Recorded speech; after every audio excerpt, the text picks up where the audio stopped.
Amazing facts, ஆச்சரியமான உண்மைகள் ஊழியங்களின் சார்பாக தானியேல் மற்றும் வெளிப்படுத்தலின் தீர்க்க தரிசனங்கள் என்ற தலைப்பில் நாம் தொடர்வரிசை சத்திய பாடங்களை கற்று வருகின்றோம். இந்த நாளின் சத்தியத்தை படிப்பதற்கு முன்பதாக இலவச பிரதி குறித்த வார்த்தையை, அறிமுக வார்த்தையை உங்களோடு பகிர்ந்து கொள்ள விரும்புகிறேன். மரித்தவர்கள் உண்மையில் மரித்தவர்களா என்ற அற்புதமான வேதபாடம் அடங்கிய இலவச பிரதி உங்களுக்கு ஆயத்தமாக இருக்கிறது. இதை நீங்கள் பெற்று படிக்க வேண்டும் என்றால் எங்களோடு தொலைபேசியில் தொடர்பு கொள்ளும்படி நான் அழைக்கின்றேன். மட்டுமல்ல, எங்களுடைய அமேசிங் ஃபேக்ட்ஸ் வெப்சைட்டில் நீங்கள் சென்று டவுன்லோட் பண்ணி இந்த பிரதியை நீங்கள் படிக்குமாறு, மற்றவர்களுக்கும் பகிருமாறு உங்களை அன்புடன் நான் கேட்டுக்கொள்கின்றேன். பிரியமானவர்களே, இந்த நாளுக்குரிய செய்திக்குள்ளாக நீங்கள் ஆவலோடு கடந்து வர ஆயத்தமாக இருக்கிறீர்கள். உங்கள் நான் அன்போடு வரவேற்கின்றேன். இந்த நாளுக்குரிய பாடத்தின் தலைப்பு, மரித்தவர்கள் உண்மையில் மரித்தவர்களா? ஜெபித்து நாம் ஆராயலாமா? எங்கள் நல்ல பிதாவே, இந்த வேளையிலே உம்முடைய பரிசுத்த ஆவியானவர் கொண்டு மரணம் குறித்த பாடத்தில் எங்களுக்கு மனத்தெளிவை உம்முடைய வசனங்கள் மூலமாக நீர் தர வேண்டும் என்று நாங்கள் ஜெபிக்கிறோம். கர்த்தாவே, இந்த பாடம் எங்கள் கண்களை திறக்கட்டும். ஆவியானவர் எங்களோடு இடைபடுவீராக. இயேசுவின் நாமத்தில் ஜெபிக்கிறோம் நல்ல பிதாவே, ஆமென். முழு இஸ்ரவேலுக்கும் முதலாம் அரசன் சவுல். இந்த சவுல் தன்னுடைய ராஜ்யத்தினுடைய ஏறக்குறைய கடைசியில் வந்திருந்த காலகட்டம். ஏறக்குறைய 40 ஆண்டுகள் அவன் அரசனாக இருந்தான். அவனுடைய ஆட்சியின் முடிவு காலத்தில் பெலிஸ்தியர்கள் இஸ்ரவேலுக்கு எதிராக கடுமையாக யுத்தம் செய்ய அவர்கள் காத்திருந்தார்கள். அப்படிப்பட்ட சூழ்நிலையில் தான் என்ன செய்ய போகிறேன், ஜெயிப்பேனா தோற்று போவேனா, இஸ்ரவேல் ஜனங்கள் முன்னேறுவார்களா அல்லது அவர்கள் வீழ்ச்சி அடைவார்களா என்று அவன் மிகவும் குழம்பி போயிருந்த ஒரு காலகட்டம். அன்பான தேவ பிள்ளைகளே, இவன் விசாரிப்பதற்கு தீர்க்கதரிசி யாரும் இல்லை. இவன் இப்படி அங்கலாய்த்து கொண்டிருக்கிற காலகட்டத்தில் சில வருடங்களுக்கு முன்பாகத்தான் சாமுவேல் தீர்க்கதரிசியும் மரித்து போனார். ஆகவே இந்த சூழ்நிலையில் என்ன செய்யலாம் என்று அவன் தவித்த தவிப்பைத்தான் 1 சாமுவேல் 28வது அதிகாரத்தில் வாசிக்கிறோம். என்ன நடந்தது பாருங்கள். 28:7 வசனம். அப்பொழுது சவுல் தன் ஊழியக்காரரை நோக்கி, அஞ்சனம் பார்க்கிற ஒரு ஸ்திரீயை தேடுங்கள். அதாவது மரித்து போனவர்களின் ஆவிகளோடு தொடர்பு கொள்ளுகிற ஸ்திரீ தான் அஞ்சனம் பார்க்கிற ஒரு ஸ்திரீ. அப்படிப்பட்ட ஒரு ஸ்திரீயை தேடுங்கள், நான் அவளிடத்தில் போய் விசாரிப்பேன் என்றான். பிரியமானவர்களே, செத்துப்போன நபர்களுடைய ஆவிகளோடு தொடர்பு கொள்ளுகிற ஒரு சூனியக்காரி. அப்படிப்பட்டவர்களை தேசத்தில் வைத்திருக்கலாமா? அது தேவனுடைய சித்தமா என்றால் அது நிச்சயமாக தேவ சித்தமே கிடையாது. ஏனென்றால் ஆண்டவர் கொடுத்திருக்கிற எச்சரிப்பை பாருங்கள். தேவன் அஞ்சனம் பார்க்கிறவர்களிடமும் குறி சொல்லுகிறவர்களிடமும் ஆலோசனை கேட்காதிருங்கள் என்று லேவியராகமம் 19:31, 20:27 ஆகிய வசனங்களில் தெளிவாக கட்டளை கொடுத்திருக்கிறார். ஆனால் சவுலோ தேவனுடைய கருத்துள்ள போதனைகளுக்கு சிறிதும் அக்கறை செலுத்தவில்லை. அந்த 28ஆம் அதிகாரத்தில் பார்த்தீங்கன்னா, இவன்தான் ஏற்கனவே சட்டம் போட்டிருந்தான், தேசத்தில் இப்படிப்பட்ட நபர்கள் இருக்கக்கூடாது என்று. ஆனால் தனக்கு ஒரு இக்கட்டு வந்த பொழுது அப்படிப்பட்ட ஒரு ஸ்திரியை இவனே தேடிச் சென்றான் என்பதையும், அவன் செய்த செயல் முன்னுக்கு பின் முரணாக இருக்கிறது என்பதை நாம் தெளிவாக பார்க்கிறோம். அப்படி அந்த ஸ்திரியை அவன் தேடிச் சென்றவன், எனக்கு சாமுவேல் தீர்க்கதரிசியை வரவைக்க வேண்டும் என்று கேட்டான். அந்த ஸ்திரீயும் ஏதோ சில மந்திரங்கள் எல்லாம் செய்தால் ஒரு முதியவர் தோன்றினார். அந்த முதியவர் சாமுவேலை போல இருப்பதாகவும் இவன் கேள்விப்படுகிறான் சவுல். பிரியமானவர்களே, அப்படி தோன்றின ஒரு ரூபம், சாமுவேலை போல தோன்றின அந்த ரூபம் சொன்ன செய்தி என்ன தெரியுமா? சவுலை பார்த்து, நான் உறங்கிக் கொண்டிருந்தேனே, ஏன் என் உறக்கத்தை கலைத்தாய்? தேவன் உன்னை விட்டு போய்விட்டாரே, நாளைக்கு இதே நேரம் நீயும் உன்னுடைய 3 மகன்களும் யுத்தத்தில் செத்துப்போவீர்கள் என்று அங்கே தோன்றின அந்த ரூபம் அவனுக்கு செய்தியை சொன்னதாக, அந்த பெண்மணி மூலமாக பேசினதாக 1 சாமுவேல் 28ஆம் அதிகாரத்திலே வாசிக்கின்றோம். அன்பான தேவப்பிள்ளைகளே, வேதம் சொல்லுகிறது, சவுலும் அவன் 3 குமாரரும் அடுத்த நாளில் யுத்தத்தில் ஒருமிக்க செத்து போனார்கள் என்று 1 சாமுவேல் 31ஆம் அதிகாரம் 6ஆம் வசனத்தில் நாம் வாசிக்கின்றோம். பெரியமான தேவப்பிள்ளைகளே, நமக்கு முன்பாக இருக்கக்கூடிய இந்த பாடத்தை நாம் மிகவும் கருத்தோடு ஜெபத்தோடு கற்றுக்கொள்ள வேண்டும். சவுல் கண்டது உண்மையாகவே சாமுவேல் தீர்க்கதரிசிதானா, அல்லது வேறு ஏதாயிலும் அசுத்த ஆவி வந்து அவனை சவுலை ஏமாற்றியதா? பைபிள் சொல்லுகிறதை நாம் தெளிவாக படித்தாக வேண்டும்.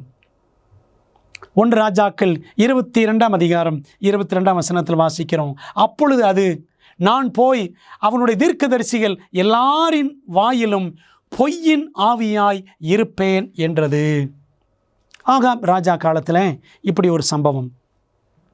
மிகாயா தீர்க்கதரிசி என்ற ஒரு கர்த்தருடைய தீர்க்கதரிசி மற்றும் ஆகாபின் பக்கம் கள்ள தீர்க்கதரிசிகள் அநேகர். நீர் போய் எதிரிகளோடு ஜெயிப்பீரா, ஜெயிக்க மாட்டீரா? மிகாயா ஜெயிக்க மாட்டீர் என்று சொன்னான். அவன் கர்த்தருடைய தீர்க்கதரிசி. பொய் தீர்க்கதரிசிகள், இல்லை இல்லை, நீர் போய் ஜெயிப்பீர் என்று அவர்கள் சொன்னார்கள். பிரியமானவர்களே, இப்படி பேசக்கூடிய ஆவியைத்தான் பொய்யின் ஆவி என்று 1 ராஜாக்கள் 22:22 வாசிக்கிறோம்.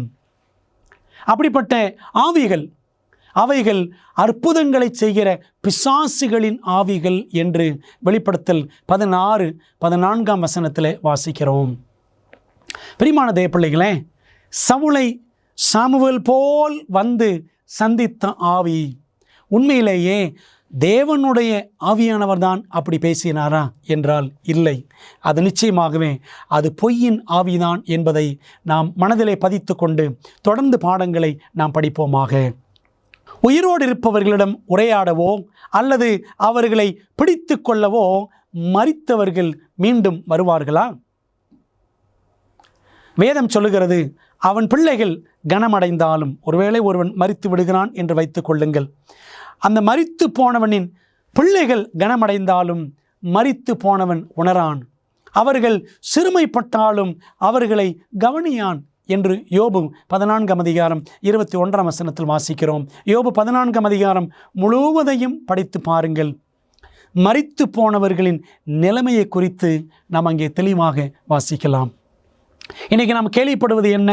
மரித்து போனவர்கள் பரலோகத்தில் இருக்கிறார்கள், நல்லவர்கள் நீதிமான்கள் பரலோகத்தில் இருக்கிறார்கள், கெட்டவர்கள் துன்மார்க்கர் எல்லாரும் நரகத்தில் இருக்கிறார்கள் என்றெல்லாம் நாம் கேள்விப்படுகிறோம்.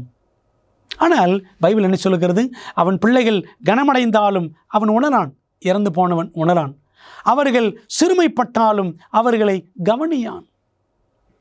ஏன் அப்படி வேதம் சொல்லுகிறது தெரியுமா? தொடர்ந்து வேதம் பேசட்டும். மரித்தவர்கள் ஒன்றும் அறியார்கள், இனி அவர்களுக்கு ஒரு பலனும் இல்லை என்று பிரசங்கி 9:5 வாசிக்கிறோம். வசனம் 6 சொல்லுகிறது, அவர்கள் பேர் முதலாய் மறக்கப்பட்டிருக்கிறது. நான் இறந்து போய்விடுகிறேன் என்று வைத்துக் கொள்ளுங்கள், தாஸ்குமாரை எப்பொழுது எடுப்பார்கள் என்றா சொல்லுவார்கள்? பேரை சொல்ல மாட்டார்கள், பாடியை எப்பொழுது எடுப்பார்கள்? அவர்கள் பேர் முதலாய் மறக்கப்பட்டிருக்கிறது. அவர்கள் சிநேகமும் அவர்கள் பகையும் அவர்கள் பொறாமையும் எல்லாம் ஒளிந்து போயிற்று. பிரியமானவர்களே, மரித்தவர்கள் ஒன்றும் அறியார்கள் என்று வேதம் சொல்லுகிறது. தொடர்ந்து பாருங்கள், சூரியனுக்கு கீழே செய்யப்படுகிறது ஒன்றிலும் அவர்களுக்கு இனி என்றைக்கும் பங்கு இல்லை. அப்படியானால் இன்றைக்கு நாம் கேள்விப்படுகிறோமே, பரலோகத்திலிருந்து உங்களுடைய தாத்தா பார்த்து கொண்டு இருக்கிறார், உங்களை கவனித்து கொண்டு இருக்கிறார், அவர் பரலோகத்தில் அவர் மடியில் இருக்கிறார், இவர் மடியில் இருக்கிறார் என்றெல்லாம் நிறைய போதகர்கள் சொல்லுகிறார்களே, இவையெல்லாம் உண்மையா? வேதம் சொல்லுகிறது பாருங்கள், தொடர்ந்து பிரசங்கி 9ஆம் அதிகாரம் 10ஆம் வசனத்தில், நீ போகிற பாதாளத்தில், பாதாளம் என்றால் அடக்கம் பண்ணப்படக்கூடிய அந்த குழி, அந்த குழியில செய்கையும் வித்தையும் அறிவும் ஞானமும் இல்லையே, ஒன்றுமே கிடையாது, அவ்வளோதான். ஒருவன் இறந்து போகிறான், மரித்து போகிறான் என்றால் அவ்வளவுதான். சங்கீதம் 115:17 வசனம், மரித்தவர்களும் மௌனத்தில் இறங்குகிற அனைவரும் கர்த்தரை துதியார்கள். சங்கீதம் 6:5 வாசிக்கிறோம், மரணத்தில் உம்மை நினைவு கூர்வதில்லை. மரித்து போன எல்லாரும் பரலோகத்தில் போய் தேவதூதர்களோடு பாட்டு பாடுகிறார்கள், துதிக்கிறார்கள், குதிக்கிறார்கள் என்றெல்லாம் நாம் கேள்விப்படுகிறோம். எல்லாம் போய் பைபிள் தெளிவாக சொல்லுகிறது, மரித்தவர்களும் மௌனத்தில் இறங்குகிறவர்களும் கர்த்தரை துதியார்கள். யோபு 7ஆம் அதிகாரம் வசனம் 10 வாசிக்கிறோம், இனி தன் வீட்டுக்கு திரும்பான், மரித்து போனவன் அவன் குழியிலே வைக்கப்படுவான், இனி தன் வீட்டுக்கு அவன் திரும்புவதில்லை. அவன் ஆத்மாவும் திரும்பி வராது, அவன் ஆவியும் திரும்பி வராது. வேதம் மரணத்தை குறித்து எவ்வளவு தெளிவாக பேசுகிறது. மரணம் உம்மை போற்றாது, ஏசாயா 38:18 வாசிக்கிறோம். சங்கீதம் 146:4 வாசிக்கிறோம், அவன் யோசனைகள் ஒளிந்து போம், அவன் ஆவி அவனை விட்டு பிரியும், அவன் யோசனைகள் ஒளிந்து போம். மனிதன் மரித்த பிற்பாடு அவனுக்கு நினைவு என்று எதுவுமே இருக்கவே இருக்காது. பிரியமான தேவ பிள்ளைகளே, தானியேல் மற்றும் வெளிப்படுத்தல் தீர்க்க தரிசனங்களை படித்து கொண்டிருக்கிறோம். மரணம் குறித்து வெளிப்படுத்தலில் என்ன இருக்கிறது என்று நாம் பார்க்கலாமா? வெளிப்படுத்தின விசேஷ புத்தகத்தின்படி யாரிடம் மரணத்தின் திறவுகோல் உள்ளது? வெளிப்படுத்தல் 1ஆம் அதிகாரம் 18ஆம் வசனத்தில் இயேசு கிறிஸ்து சொல்லுகிறார், மரித்தேன், ஆனாலும் இதோ சதா காலங்களிலும் உயிரோடு இருக்கிறேன். ஆமேன், நான் மரணத்திற்கும் பாதாளத்திற்கும் உரிய திறவுகோள்களை உடையவனாய் இருக்கிறேன் என்று வாசிக்கிறோம். ஆண்டவர் இயேசு கிறிஸ்து மரித்தார், கல்லறையிலே அவர் வைக்கப்பட்டார், 3ஆம் நாளிலே அவர் உயிரோடு எழுந்தார். அன்பான தேவ பிள்ளைகளே, அவர் மரணத்திற்கும் பாதாளத்திற்கும் உரிய திறவுகோள்களை உடையவர். என்ன அர்த்தம்? மரணத்தை அவர் ஜெயித்தார். பாதாளத்திலிருந்து, அதாவது கல்லறையிலிருந்து அவர் உயிர்த்தெழுந்து வெளியே வந்தார். மரணம், உயிர்த்தெழுதல் ஆகியவற்றின் அதிகாரம் எல்லாம் இயேசுவிடம்தான் இருக்கிறது என்பதை நாம் அழகாக வேதாகமத்தில் வாசிக்கின்றோம். அன்பான தேவ பிள்ளைகளே, மரணம் பற்றி நாம் படிக்கும் பொழுது மனிதனுடைய ஆரம்பத்தை நாம் புரிந்து கொள்ள வேண்டும். மனிதனுடைய ஆரம்பத்தை படைப்பிலே நாம் புரிந்து கொண்டால்தான் அவனுடைய முடிவை நாம் தெளிவாக புரிந்து கொள்ள முடியும். ஆதியிலே தேவன் மனிதனை எவ்வாறு சிருஷ்டித்தார் பாருங்கள். ஆதியாகமம் 2ஆம் அதிகாரம் 7ஆம் வசனம், தேவனாய கர்த்தர் மனுஷனை பூமியின் மண்ணினாலே உருவாக்கி ஜீவ சுவாசத்தை அவன் நாசியிலே ஊதினார், மனுஷன் ஜீவாத்மா ஆனான். நீங்களும் நானும் படைக்கப்பட்ட பொழுது, அதாவது மனிதன் படைக்கப்பட்ட பொழுது ஆண்டவர் என்ன செய்தாராம்? 2 காரியங்கள். ஒன்று, மனிதனை மண்ணினாலே உருவாக்கினார். 2வது, அப்படி உருவாக்கப்பட்ட மண் சரீரத்தில் ஆண்டவர் என்ன செய்தாராம்?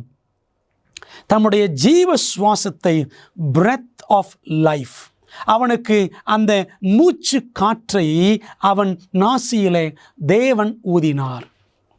மனுஷன் ஜீவாத்மா ஆனான் என்பதை ஆதியாகமம் 2:7 அழகாக வாசிக்கிறோம். ஆகவே சரீரம் ப்ளஸ் ஜீவ சுவாசம், இந்த இரண்டும் சேர்ந்துதான் மனிதன் உருவாகிறான். அப்படியானால் மரணத்தின் போது என்ன நடக்கிறது? மனிதன் படைக்கப்படும் பொழுது 2 காரியங்கள் சேர்ந்து, அதாவது மண்ணும் சுவாசமும் சேர்ந்து உயிர் உண்டாகிறது. மரணத்தில் என்ன நடக்கிறது வாசிப்போமே. பிரசங்கி 12ஆம் அதிகாரம் வசனம் 7, இவ்விதமாய் மண்ணானது தான் முன்னிருந்த மண்ணுக்கு திரும்பி ஆவி தன்னை தந்த தேவனிடத்திற்கு மறுபடியும் போகாததற்கு முன்னும் அவரை உன் வாலிப பிராயத்தில் நினை என்று வாசிக்கிறோம். அன்பானவர்களே, மனிதன் எப்படி உருவாக்கப்படுகிறான்? மண்ணினாலே மற்றும் ஜீவ சுவாசத்தை அவன் பெறும்பொழுது உயிர் உண்டாகிறது. ஆனால் மரணம் எப்படி என்றால், சரீரம் மரிக்கும் பொழுது, மனிதன் மரிக்கும் பொழுது சரீரம் மண்ணுக்கு போகிறது. ஆவி, எந்த தேவன் மனிதனுக்கு ஆவியை கொடுத்தாரோ, உயிரை கொடுத்தாரோ, மூச்சு காற்றை கொடுத்தாரோ, அவர் எங்கிருந்து அந்த ஆவியை கொடுத்தாரோ அவரிடமே அந்த ஆவி, அந்த மூச்சு காற்று போய்விடுகிறது. அவ்வளவுதான். ஆகவே மண் மைனஸ் ஆவி இஸ் ஈக்குவல் டு செத்த சரீரம் என்பதை நாம் அழகாக புரிந்து கொள்கிறோம். பிரியமான தேவப்பிள்ளைகளே, அப்படியானால் இந்த சரீரம் படைப்பில் ஆச்சரியமாய் படைக்கப்பட்டது. ஒரு மனிதன் மரிக்கும் பொழுது மண்ணுக்கு திரும்புகிறான், ஆவி தேவனிடம் போகிறது. அவ்வளவுதான். என் உதடுகள் தீமையை சொல்வதும் இல்லை, என் நாக்கு கபடம் பேசுவதும் இல்லை என்று நாம் யோபு புத்தகத்தில் வாசிக்கிறோம். யோபு 27ஆம் அதிகாரத்தில் நாம் சற்று கவனம் செலுத்தி அந்த வசனத்தை வாசிப்போம். 2ஆம் வசனத்தையும் வாசிக்க வேண்டும். என் சுவாசம் என்னிலும் தேவன் தந்த ஆவி என் நாசியிலும் இருக்க மட்டும். என் சுவாசம் என்னிலும் தேவன் தந்த ஆவி என் நாசியிலும் இருக்க மட்டும். என் உதடுகள் தீமையை சொல்வதும் இல்லை, என் நாக்கு கபடம் பேசுவதும் இல்லை. பிரியமான தேவப்பிள்ளைகளே, தேவன்தாம் தம்முடைய ஆவியை நம்முடைய நாசியிலே வைத்திருக்கிறார். அது இருக்கும் வரை நாம் உயிர் உள்ளவர்கள். அதை நம்மை விட்டு போகும் பொழுது நாம் மரித்து போகிறோம். அன்பான தேவப்பிள்ளைகளே, மரணத்தில் இதுதான் நடக்கிறது. ஆவி தேவனிடம் போகிறது, சரீரம் மண்ணுக்கு போகிறது. அவ்வளவுதான்.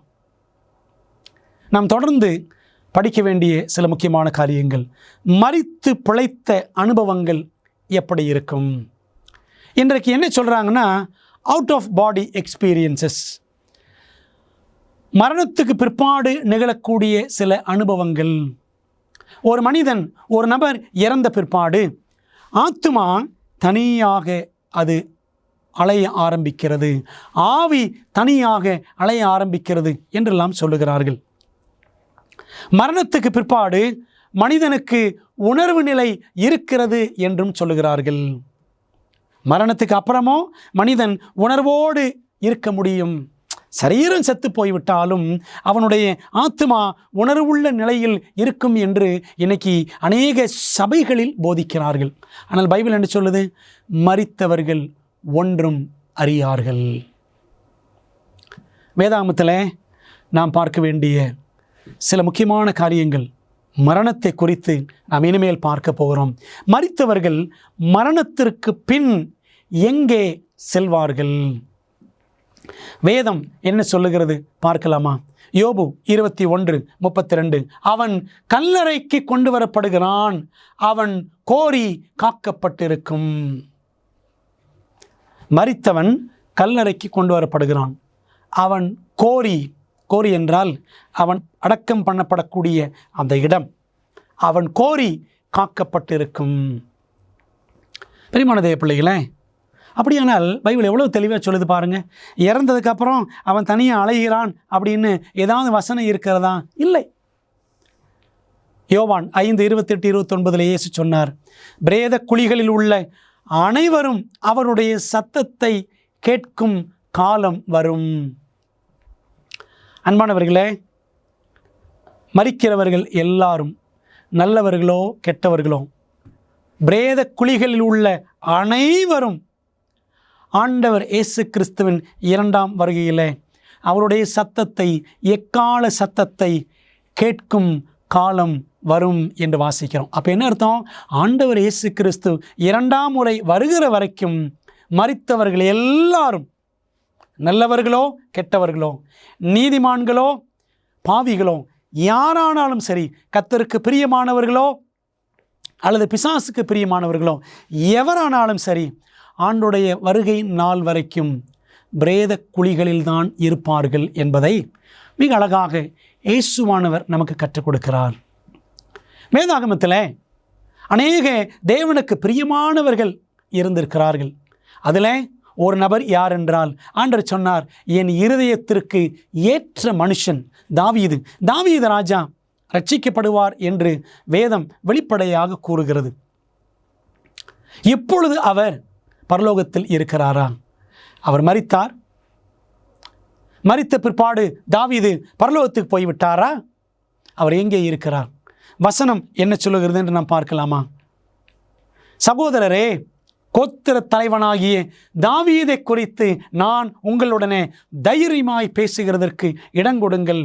அப்போஸ்தலர் 2:29 பேதுரு பிரசங்கம் பண்ணுகிறார். பெந்தைகோஸ்து நாளிலே அவர் செய்த பிரசங்கத்திலிருந்து நாம் வாசிக்கிறோம்.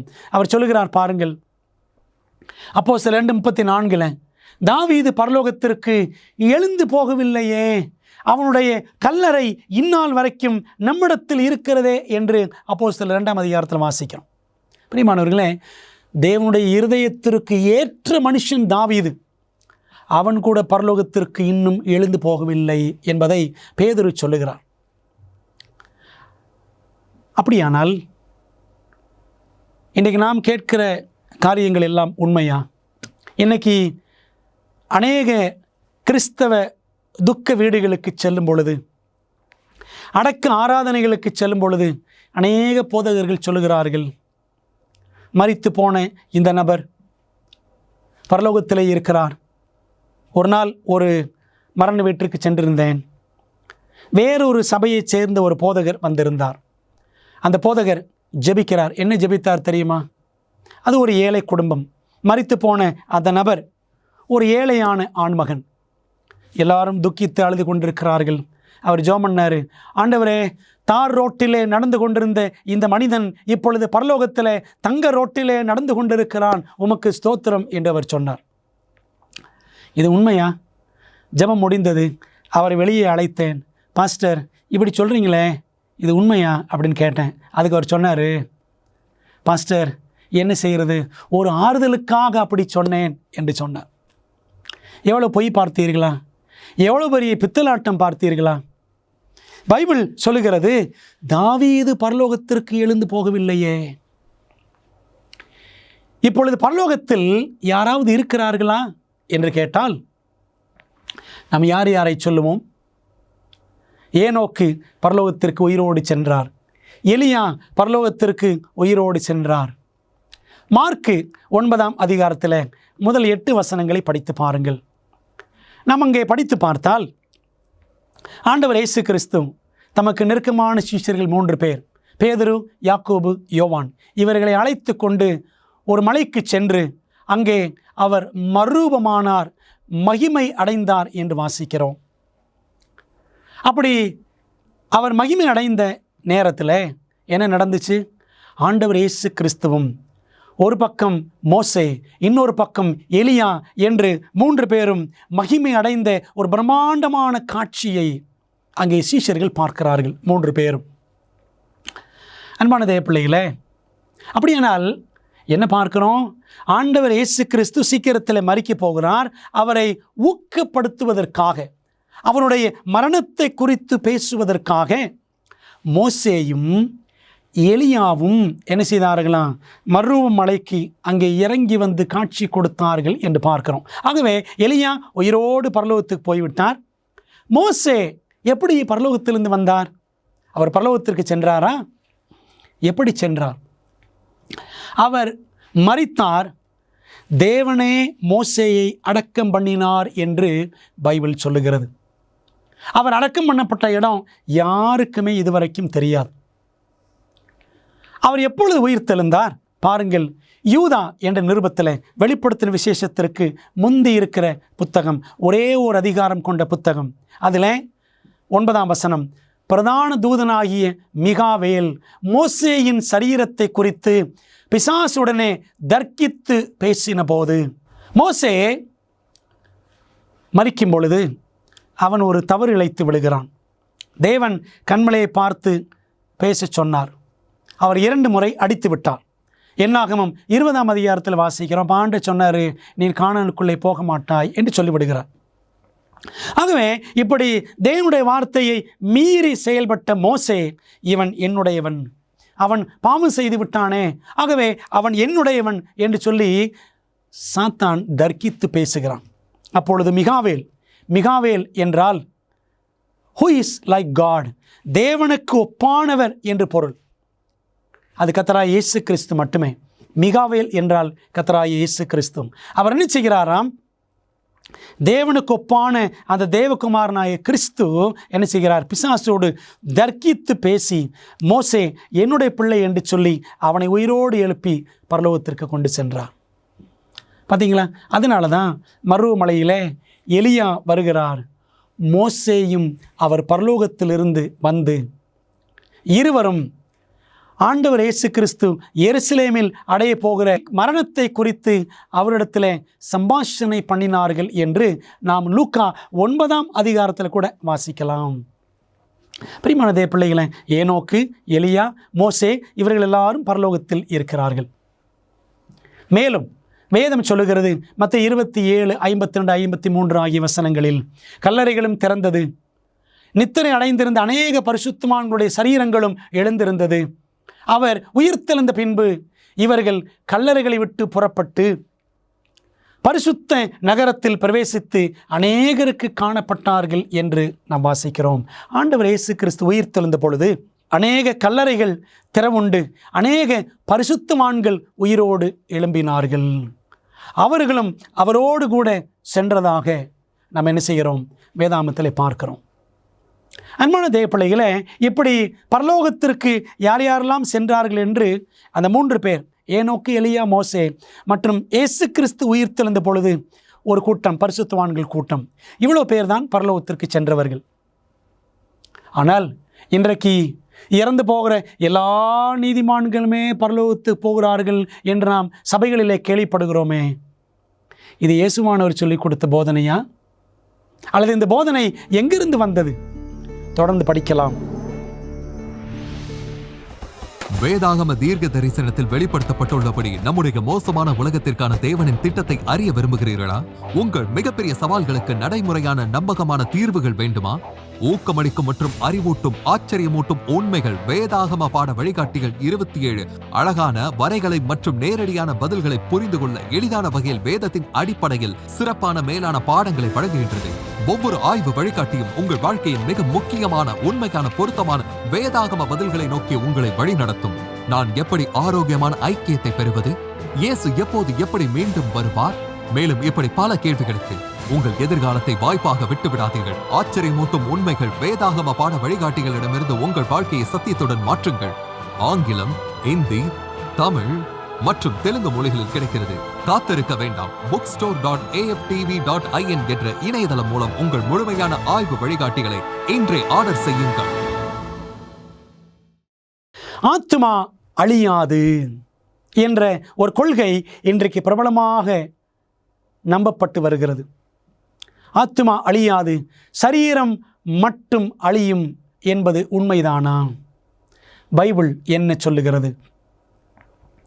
பாவம் செய்கிற ஆத்துமாவே சாகும். எசேக்கியேல் 18ஆம் அதிகாரம் 4ஆம் வசனம், 20ஆம் வசனம் இரண்டையும் படித்து பாருங்கள். பாவம் செய்கிற ஆத்துமா சாகும்.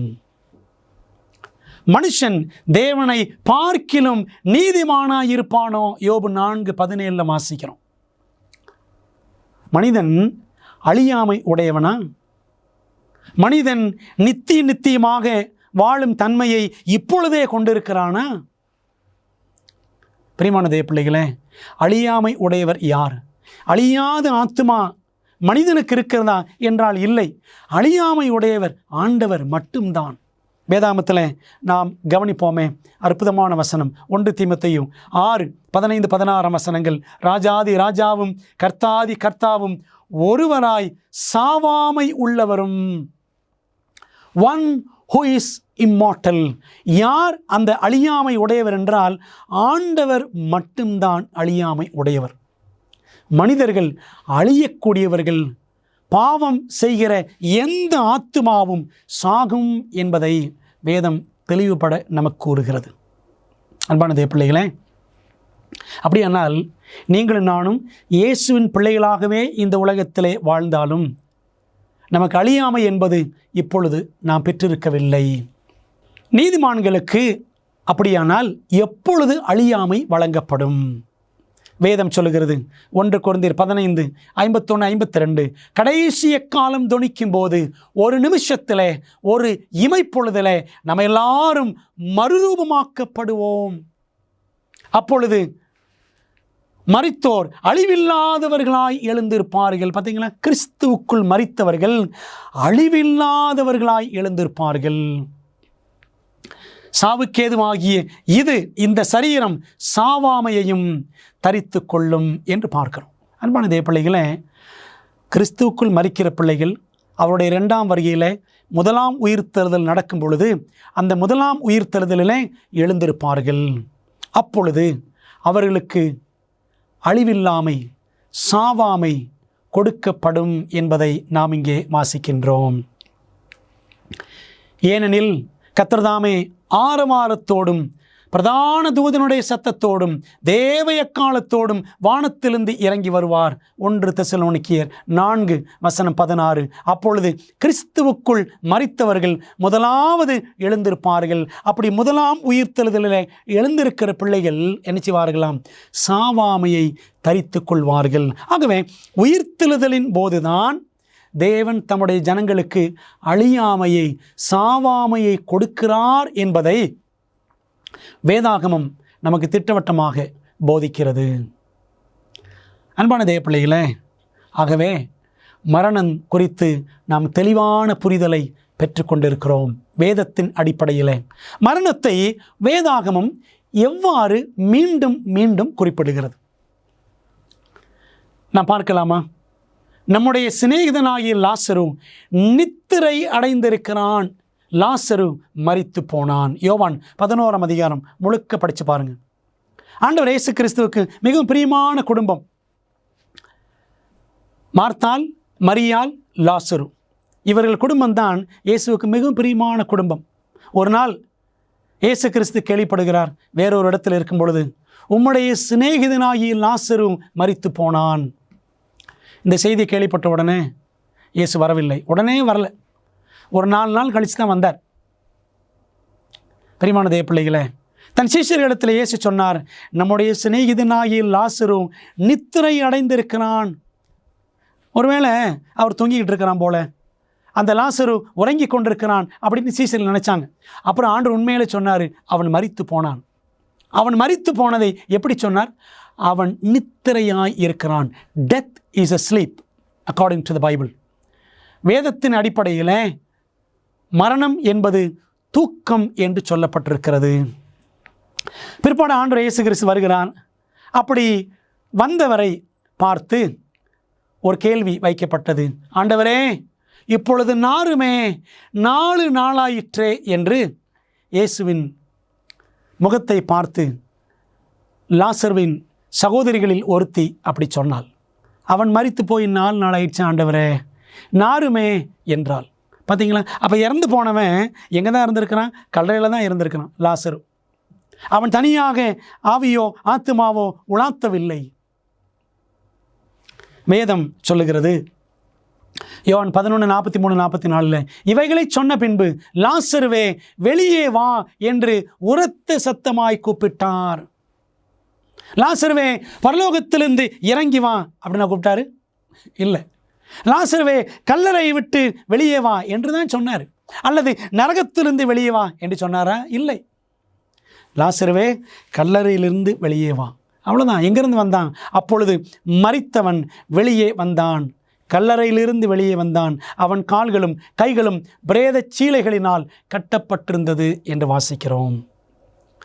அருமையான தேவ பிள்ளைகளே, இந்த சம்பவத்தை ஆண்டவர் ஏன் பைபிளில் வச்சிருக்கிறார்னா, அவர் உயிரோடு இருக்கும் பொழுது எப்படி ஒரு நபரை லாசரு உயிரோடு எழுப்பினாரோ, அவன் எப்படி கல்லறையிலிருந்து வெளியே வந்தானோ, அதே போல தான் நடக்கும் அவருடைய 2ஆம் வருகையிலும். ஏற்கனவே படித்தோம்ல, மத்திய 27:52, கல்லறைகளும் திறந்தது, நித்திரை அடைந்திருந்த, பார்த்தீங்களா, நித்திரை மரணம் அடைந்திருந்த அநேக பரிசுத்தவான்களுடைய சரீரங்களும் எழுந்திருந்தது. ஆண்டவர் இயேசு கிறிஸ்துவின் மரணம் உயிர்த்தெழுதல் சமயத்தில் அநேகர் கல்லறைகளை விட்டு வெளியே வந்தார்கள். ஆகவே மரணம் நித்திரை என்று வேதாகமம் தெளிவாக சொல்லுகிறது. பாருங்கள் தொடர்ந்து, அப்படியே இயேசுவுக்குள் நித்திரை அடைந்தவர்களையும் தேவன் அவரோட கூட கொண்டு வருவார். 1 தெசலோனிக்கேயர் 4ஆம் அதிகாரம் 14ஆம் வசனத்தில் வாசிக்கிறோம். ஆண்டவர் இயேசு கிறிஸ்து 2ஆம் முறை வரும்பொழுது முதலாம் உயிர்த்தெழுதல் நடக்கும். முதலாம் உயிர்த்தெழுதலுக்கு பங்குள்ளவன் பாக்கியவானும் பரிசுத்தவானுமாயிருக்கிறான் என்று வெளிப்படுத்தல் 20ஆம் அதிகாரம் 6ஆம் வசனத்தில் நாம் வாசிக்கிறோம். அன்பான தேவப்பிள்ளைகளே, ஆண்டவர் இயேசு கிறிஸ்து 2ஆம் முறை வரும்பொழுது கிறிஸ்துவுக்குள் மரித்த எல்லாரும், கல்லறையில் இருக்கிற நீதிமான்கள் எல்லாரும் என்ன செய்வாங்க? முதலாம் உயிர்த்தெழுதலில் பங்கு பெறுவார்கள் என்பதை வேதம் நமக்கு அழகாக சொல்லுகிறது. என் தேவனாய கர்த்தாவே, நீர் நோக்கி பார்த்து எனக்கு செவி கொடுத்தருளும், நான் மரண நித்திரை அடையாதபடிக்கு என் கண்களை தெளிவாக்கும் என்று சங்கீதம் 13:3 வாசிக்கிறோம். நித்திரை, மரணம் என்பது நித்திரை. அதை அழகாக தாவீது சொல்றாரு, மரண நித்திரை என்று சொல்லுகிறார். அன்பான தேவப்பிள்ளைகளே, அப்படியானால் மந்திரவாதிகள், சூனியக்காரிகள் மற்றும் மனநல நிபுணர்கள் மரித்தவர்களிடம் தொடர்பு கொள்ள முடியாது என்றால் வேறு யாரிடம் அவர்கள் பேசுகிறார்கள்? அப்போ நல்லா பார்த்துட்டு தெளிவாக, மரித்தவர்கள் எல்லாரும் நல்லவர்களோ கெட்டவர்களோ கல்லறைக்குள்ளே தான் இருப்பாங்க. யாரும் பரலோகத்திற்கும் போவதில்லை, நரகத்திற்கும் போவதில்லை. பாவம் செய்கிற ஆத்துமாவே சாகும், ஆத்துமா அழியாது, ஆத்துமா உலாவுகிறது, ஆவி அலைகிறது என்பதெல்லாம் பைபிள் படி பொய். ஆத்துமா அழியும், ஆவி தேவனிடம் போய்விடும், சரீரம் மண்ணுக்கு போய்விடும். இதுதான் வேதம் சொல்லக்கூடிய மாறாத உண்மை. பிரியமான தேவப்பிள்ளைகளே, அப்படியானால் மந்திரவாதிகள், சூனியக்காரிகள், மனநல நிபுணர்கள் இவர்கள் எல்லாரும் மரித்தவர்களோடு தொடர்பு கொள்ளவில்லை. அப்படியானால் யாரோடு தொடர்பு கொள்ளுகிறார்கள்? வசனம் சொல்லுது பாருங்களேன். வெளிப்படுத்தல் 16:14 அவைகள் அற்புதங்களை செய்கிற பிசாசுகளின் ஆவிகள். பிசாசுகளின் ஆவிகளோடு தான் இன்றைக்கு அநேகர் தொடர்பு கொண்டு விட்டு, நான் என் கணவரை பார்த்தேன், மரித்து போன என் மனைவியை பார்த்தேன், என் மரித்து போன பிள்ளையை பார்த்து பேசினேன் என்றெல்லாம் சொல்லுகிறார்களே, அவைகள் அற்புதங்களை செய்கிற பிசாசுகளின் ஆவிகள் என்பதை நம் மனதில் தெளிவாக பதித்து கொள்ள வேண்டும். சவுல் அப்படியானால் யாரை பார்த்தான்? 1 சாமுவேல் 28ஆம் அதிகாரத்தில் எழும்பி வந்தது யார் என்றால் உண்மையிலே சாமுவேலா? இல்லை, அற்புதங்களை செய்கிற பிசாசின் ஆவிதான் சாமுவேலை போல தோன்றியது. அன்பான தேவப்பிள்ளைகளே, அப்போது அந்த ஆவி சொன்னது உண்மையாக நடந்துச்சே, அது பரிசுத்த ஆவி அல்லவா என்று நம்ம நினைக்கலாம். சில நேரங்களில் சாத்தான் உண்மையை கூட அவனால் பேச முடியும். அவன் அற்புதங்களை செய்ய முடியும். படிக்கிறோம்ல, அற்புதங்களை செய்கிற பிசாசுகளின் ஆவிகள். அன்பான தேவப்பிள்ளைகளே, சவுல் வஞ்சிக்கப்பட்டான். மரித்தவர்களின் ஆவிகள் உயிருடன் தான் இருக்கின்றன என்று பிசாசு ஏன் நம்மை நம்ப வைக்க பார்க்கிறான்? கடைசி நாட்களில் வஞ்சகம் கிரியை செய்யும் என்று ஆண்டவர் மத்தேயு 24ஆம் அதிகாரத்தில் திரும்ப திரும்ப சொல்லியிருக்கிறார் என்று நாம் ஏற்கனவே படித்திருக்கிறோம். பாருங்கள், மத்தேயு 24:24 ஏனெனில் கள்ள கிறிஸ்துக்களும் கள்ள தீர்க்கதரிசிகளும் எழும்புவார்கள். எழும்பி என்ன செய்வாங்க? கூடுமானால் தெரிந்து கொள்ளப்பட்டவர்களையும் வஞ்சிக்கத்தக்கதாக, தெரிந்து கொள்ளப்பட்டவர்கள் ஆண்டவருடைய பிள்ளைகள், சத்தியத்தை பைபிளை கையிலே வச்சிருக்கிற பிள்ளைங்க, தெரிந்து கொள்ளப்பட்டவர்களையும் வஞ்சிக்கத்தக்கதாக பெரிய அடையாளங்களையும் அற்புதங்களையும் செய்வார்கள். இதோ முன்னதாக உங்களுக்கு அறிவிக்கிறேன். ஆண்டவர் இதை முன்கூட்டியே நமக்கு எச்சரிப்பாக கொடுத்திருக்கிறார். நாம் மோசம் போய்விடக்கூடாது என்பதற்காக. அதனால தான் அன்பான தேவ பிள்ளைகளை, மரணத்தை குறித்த இந்த சத்தியத்தை நாம் படித்துக்கொள்ள வேண்டியது அவசியம். மரணத்தில் மனிதர்களின் நிலை என்ன என்பதை தெளிவாக புரிந்து கொள்ள வேண்டியது, வேதத்தின் அடிப்படையில் கற்றிருக்க வேண்டியது நமக்கு மிகவும் அவசியம்.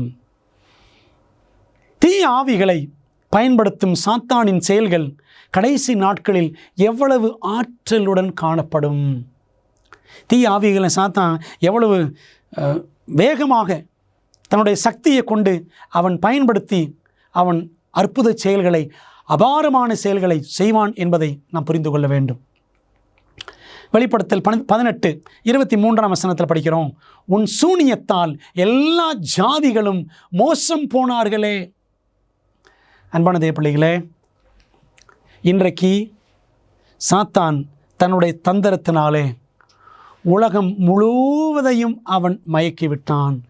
இன்றைக்கி பாருங்களேன், என்டர்டெயின்மெண்ட் இண்டஸ்ட்ரி, சினிமா துறைக்கு உள்ளே போனீங்கன்னா இன்றைக்கி வரக்கூடிய படங்கள், பேய் படங்கள் எல்லாம் பார்த்தோம் அப்படின்னா செத்து போனவர்கள் ஆவிகளாக அலைகிறார்கள். அந்த ஆத்துமா, செத்து போனவனுடைய ஆத்துமா அவனுடைய சொந்தக்காரனுக்கு உள்ளே புகுந்து விட்டது. அந்த இறந்து போனவனுடைய ஆவி வந்து நமக்கு நன்மை செய்கிறது என்றெல்லாம் இன்றைக்கி ஏராளமான படங்கள். இது ஒரு புறம். கிறிஸ்தவ திருச்சபைகளில் இறந்து போன நீதிமான்கள் பரலோகம் போய்விடுகிறார்கள். இறந்து போன துன்மார்க்கர் அவர்கள் நரகத்தில் இருக்கிறார்கள். நீதிமான்கள் எல்லாம் பரலோகத்திலிருந்து ஆண்டவரை பாடி துதித்து கொண்டிருக்கிறார்கள். அவர் மடியில் இருக்கிறார்கள், இவர் மடியில் இருக்கிறார்கள், அங்கே இருந்து நம்மை பார்த்து கொண்டிருக்கிறார்கள் என்றெல்லாம் ஒரு பித்தலாட்டமான போதனையை நாம் கேள்விப்படுகிறோம். இதுவும் ஆத்துமா அழியாது என்ற பொய்யினால், சாத்தான் ஏதேன் தோட்டத்திலே சொன்ன அந்த முதல் பொய்யினால், நீங்கள் சாகவே சாவதில்லை என்று சொன்னானே, அந்த பொய்யினால் இன்றைக்கு உலகமெல்லாம் வஞ்சிக்கப்பட்டிருக்கிறது, சபைகளெல்லாம் வஞ்சிக்கப்பட்டிருக்கிறது. அதான் வாசிக்கிறோம், உன் சூனியத்தால் எல்லா ஜாதிகளும் மோசம் போனார்களே. பைபிளை கையில் வச்சிருக்கவங்க கூட இன்றைக்கு மோசம் போய் இருக்கிறார்கள். வெளிப்படுத்தல் 18:2 பாருங்க, மகாபாபிலோன் விழுந்தது விழுந்தது, அது பேய்களுடைய குடியிருப்பும் அசுத்த ஆவிகளுடைய காவல் வீடும் அசுத்தமும் அருவருப்பும் உள்ள சகலவித பறவைகளுடைய கூடுமாயிற்று. இன்னைக்கு சபைகள் நிலைமை இன்னைக்கு இப்படி ஆகிப்போச்சு. என்ன ஆயிடுச்சு? அசுத்த ஆவிகள் இன்றைக்கு சபைகளில் கிரியை செய்கிறது என்பதை தெரியாமல் அநேகர் நாம் நம்பிக்கொண்டிருக்கிறோம். பரிசுத்த ஆவிதான் நம்மை வழிநடத்துகிறார் என்று நாம் வஞ்சிக்கப்பட்டு காணப்படுகிறோம். அன்பான தெய்வ ஜனங்களே, மரணத்தை குறித்த தெளிவான புரிதல் பெற்றிராத சபைகள் எல்லாமே அசுத்த ஆவிகளின் காவல் வீடாகி இருக்கிறது என்பதுதான் உண்மை. பாருங்கள், சாத்தான் எப்படிப்பட்டவன்? உலகம் அனைத்தையும் மோசம் போக்குகிற பிசாசு என்றும் சாத்தான் என்றும் சொல்லப்பட்ட பழைய பாம்பாகிய பெரிய வலு சர்ப்பம் தள்ளப்பட்டது. வெளிப்படுத்தல் 12:9. அவன் உலகம் அனைத்தையும் மோசம் போக்குகிறவன். அஞ்ஞானிகளானாலும் சரி, ஆண்டவருடைய பிள்ளைகளானாலும் சரி, எல்லாரையும் வஞ்சிப்பது தான் அவனுடைய நோக்கம். அன்பான தேவ பிள்ளைகளே, இந்த செய்தியை கேட்டுக்கொண்டிருக்கிற நாம் மரணம் என்ற காரியத்தை தெளிவாக புரிந்து கொள்ளாமல் மரித்தவர்கள் ஒன்றும் அறியார்கள் என்ற உண்மையை நாம் புரிந்து கொள்ளாமல் இருப்போம் என்று சொன்னால், ஆவி மார்க்கத்தினால் ஸ்பிரிட்டிசம் அல்லது ஸ்பிரிச்சுவலிசம் என்று சொல்வார்கள். ஆவி மார்க்கம், அதாவது செத்துப்போன நபர்களுடைய ஆவிகள் தான் நம்மோடு தொடர்பு கொள்ளுகின்றன என்ற பெயரில் உண்மையிலேயே விழுந்து போன பிசாசின் ஆவிகள் வந்து நம்மை வஞ்சிக்கிறது. ஆனால் செத்து போனவர்கள் பெயராலை வந்து வஞ்சிக்கும். இப்படிப்பட்ட மார்க்கத்துக்கு பேர் தான் ஆவி மார்க்கம். பிரியமானவர்களே, அசுத்த ஆவிகள் நடப்பிக்கும் இந்த அற்புதங்களை எல்லாம் தேவன் எவ்வாறு பார்க்கிறார்? அஞ்சனம் பார்க்கிறவர்களும் குறி சொல்லுகிறவர்களுமாய் இருக்கிற புருஷனாகிலும் ஸ்திரீயாகிலும் கொலை செய்யப்பட வேண்டும், அவர்கள் மேல் கல்லெறிவார்களாக. லேவியராகமம் 20:27. இன்றைக்கு அமெரிக்காவில் பார்த்தீங்கன்னா இந்த மரித்து போன நபர்களுடைய ஆவிகளை வர வைத்து, ஏன்னா பிரியமானவர்கள் செத்து போனதுக்கப்புறம் குடும்பத்தில் உள்ளவங்க ரொம்ப துக்கத்தோடு வேதனையோடு கண்ணீரோடு இருப்பார்கள். ஆகவே அவர்களை ஆறுதல் படுத்துவதற்கு இன்றைக்கு இப்படி ஒரு பிஸ்னஸ் நிறைய நடக்குது. மரித்த உங்களுடைய உறவினர்களை நாங்கள் அழைத்து வருகிறோம், அவர்களுடைய ஆவிகளோடு நீங்கள் பேசுங்கள் என்று பெரிய பிஸ்னஸே நடக்குது. அதற்கென்று அரங்குகள் இருக்கின்றன. $300 கட்டணும். ஒரு மணி நேரம் போய் நீங்கள் அந்த உங்களுடைய இறந்து போன நபரை அந்த சொந்தக்காரங்களை வர வச்சு அந்த ஆவியை வர வச்சு பேசணும் அப்படின்னா 1 மணி நேரத்திற்கு $300, அதாவது கிட்டத்தட்ட ஒரு 12,000 ரூபாய் கட்டினால் நீங்கள் பேசலாம் அவங்களோட. இப்படி பிஸ்னஸ் கொடிகட்டி பறக்கிறது வெளிநாடுகளில். பிரியமான தேவ பிள்ளைகளே, ஆனால் ஆண்டவர் சொல்கிறாரு, இப்படிப்பட்ட அஞ்சனம் பார்க்கிறவர்கள், குறி சொல்லுகிறவர்கள், அது ஆணோ பெண்ணோ யாரானாலும் கொலை செய்யப்பட வேண்டும், கல்லெறியப்பட வேண்டும் என்று தேவன் சொன்னார். இது பழைய ஏற்பாடில். புதிய ஏற்பாட்டில் இருக்கக்கூடிய எச்சரிப்பு பாருங்கள். பிற்காலங்களிலே மனசாட்சியில் சூடுண்ட பொய்யருடைய மாயத்தினாலே சிலர் வஞ்சிக்கிற ஆவிகளுக்கும் பிசாசுகளின் உபதேசங்களுக்கும் செவி கொடுத்து விசுவாசத்தை விட்டு விலகி போவார்கள் என்று 1 தீமோத்தேயு 4:1 பவுல் எச்சரிக்கிறார். அன்பான தேவ பிள்ளைகளே, பைபிளை கையில் வைத்து கொண்டே நாம் தப்பான உபதேசங்களை, பிசாசின் உபதேசங்களை பின்பற்ற முடியும். போதகர்களால் நாம் தவறான வழியில் நடத்தப்பட முடியும். பரிசுத்த ஆவிதான் என்னை நடத்துகிறார் என்று நான் நினைத்து கொண்டு என்னுடைய சுய ஆவியினாலே, அசுத்த ஆவியினாலே நான் வழிநடத்தப்பட முடியும். பரிசுத்த ஆவியானவரால் வசனங்களை நாம் தெளிவாக கற்றுக்கொள்ளவில்லை என்று சொன்னால், அன்பான தேவ பிள்ளைகளே, இந்த வசனம் சொல்லுகிறபடி நாம் விசுவாசத்தை விட்டு விலகி போவது சாத்தியம் ஆகிவிடும். ஆகவே நாம் செய்ய வேண்டியது என்ன? கனியற்ற அந்தகார கிரியைகளுக்கு உடன்படாமல் அவைகளை கடிந்து கொள்ளுங்கள் என்று எபேசியர் 5:11 நாம் வாசிக்கிறோம். இப்படிப்பட்ட செயல்பாடுகள், அசுத்த ஆவிகளை தேடி போவது, மரித்தவர்களின் ஆவியோடு நான் பேச வேண்டும் என்று நாம் பிரியம் கொள்வது, இதெல்லாம் தவிர்க்கணும். இன்னொரு காரியத்தை நான் சொல்லுகிறேன். செத்து போனவங்களை நினச்சி நினச்சி நினச்சி நினச்சி வேதனைப்படுவதும், அவர்களை பற்றியே பேசிக்கொண்டு இருப்பதும், அவர்களுக்காக வருஷா வருஷம் நினைவு நாள் கொண்டாடி ஜெபக்கூட்டங்கள் வைப்பதும், இதெல்லாம் அவசியமே கிடையாது. பிரியமானவர்களே, இப்படியே நாம் துக்கப்பட்டு கொண்டே இருப்போம் என்று சொன்னால் நாம் எப்படி கிறிஸ்தவர்கள் என்று சொல்ல முடியும்? பைபிளில் படிச்சிருக்கோம்ல, 1 தெசலோனிக்கேயர் 4:13 மரித்தவர்களை குறித்து அஞ்ஞானிகளைப் போல நீங்கள் துக்கித்து அழுவதற்கு, இப்படி அறிவில்லாமல் இருப்பதற்கு எனக்கு மனதில்லை என்று பவுல் சொல்லுகிறார். பிரியமான தேவ பிள்ளைகளே, மரித்தவர்கள் கிறிஸ்துவுக்குள் மரித்து விட்டார்களா? நல்ல விஷயம். ஆண்டவர் பிள்ளையாகத்தான் அவர்கள் மரித்திருக்கிறார்கள். ஆண்டவர் வரும்பொழுது தேவன் அப்படி கிறிஸ்துவுக்குள் மரித்தவர்களை உயிரோடு எழுப்புவார். இதை விட நமக்கு என்னங்க சந்தோஷம் வேணும்?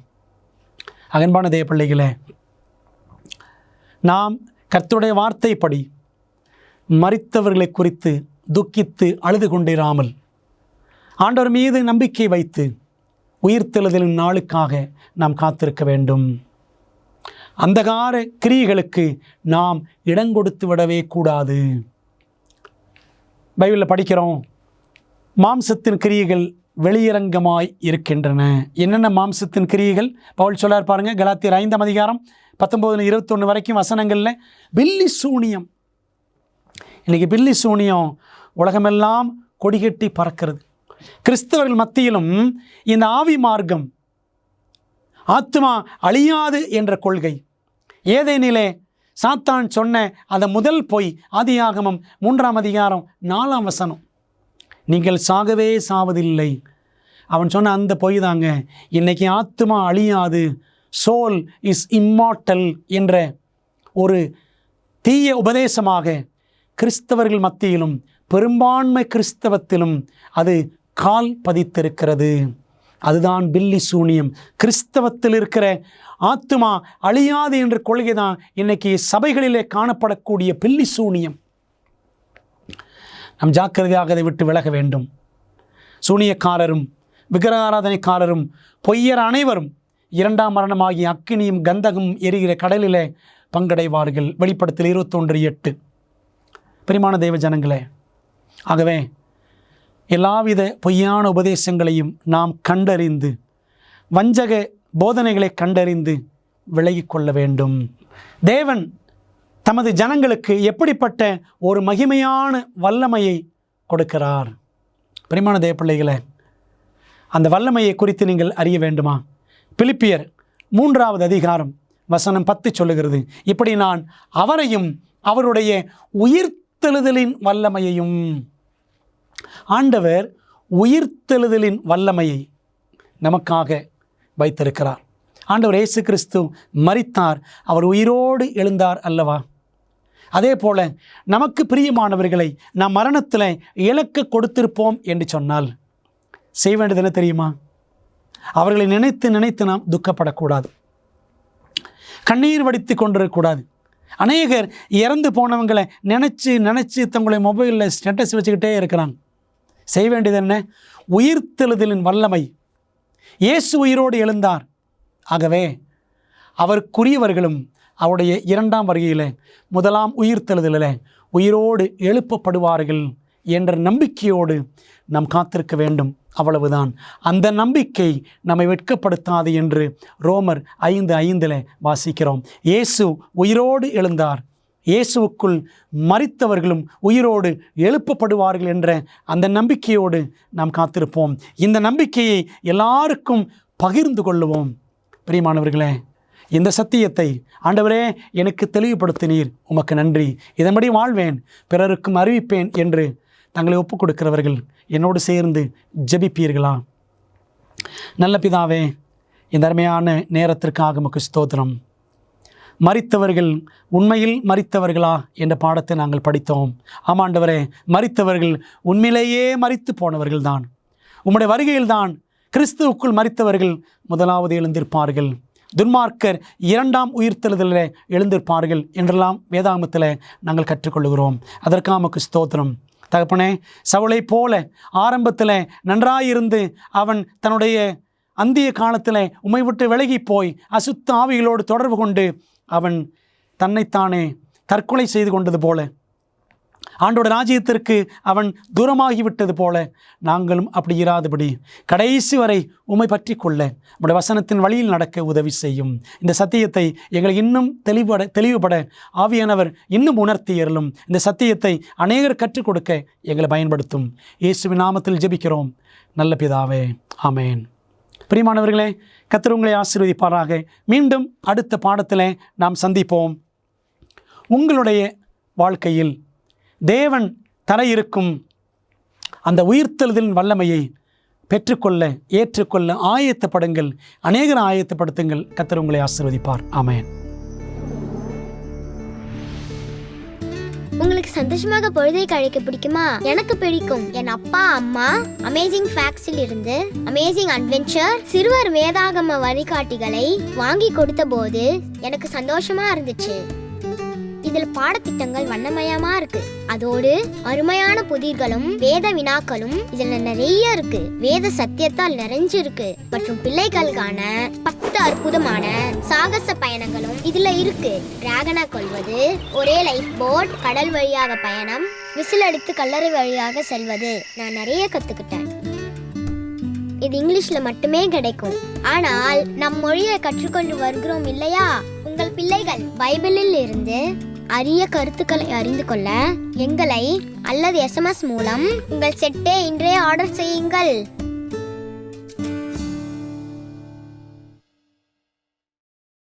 வேத பாட ஆராய்ச்சியில் போதுமான ஆச்சரியமான உண்மைகளை ஆய்வு செய்ய விருப்பமா? சத்தியம் நிறைந்த இந்த நிகழ்ச்சியை நீங்கள் சந்தோஷமாக காண அடுத்த வாரம் வரை காத்திருக்க வேண்டியதில்லை. இதன் அற்புதமான உண்மைகளை AFTV.org ஊடக நூலகத்தில் காணலாம். AFTV.org-இல் நீங்கள் காணொளி மற்றும் கேளலை விளக்க காட்சிகள் அனைத்தையும் அதனுடன் அச்சிடப்பட்ட உள்ளடக்கத்தையும் இலவசமாக பெறலாம். வாரத்தில் 7 நாட்களும் 24 மணி நேரமும் உங்கள் கணினி அல்லது மொபைல் சாதனத்தில் இருந்து பெற முடியும். AFTV.org-ஐ பார்வையிடுங்கள்.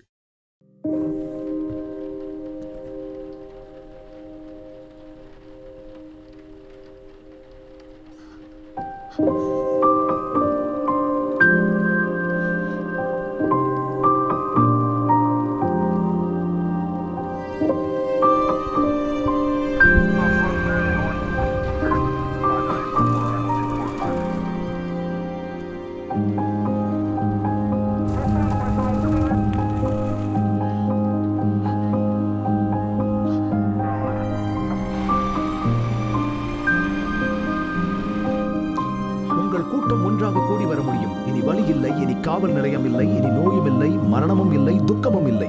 மேலும் அன்பான நண்பர்களே, நம் உலகில் இந்த வேதனையும் துயரமும் நாம் அனுபவிக்க வேண்டும் என்பது நம் தேவனின் நோக்கமில்லை.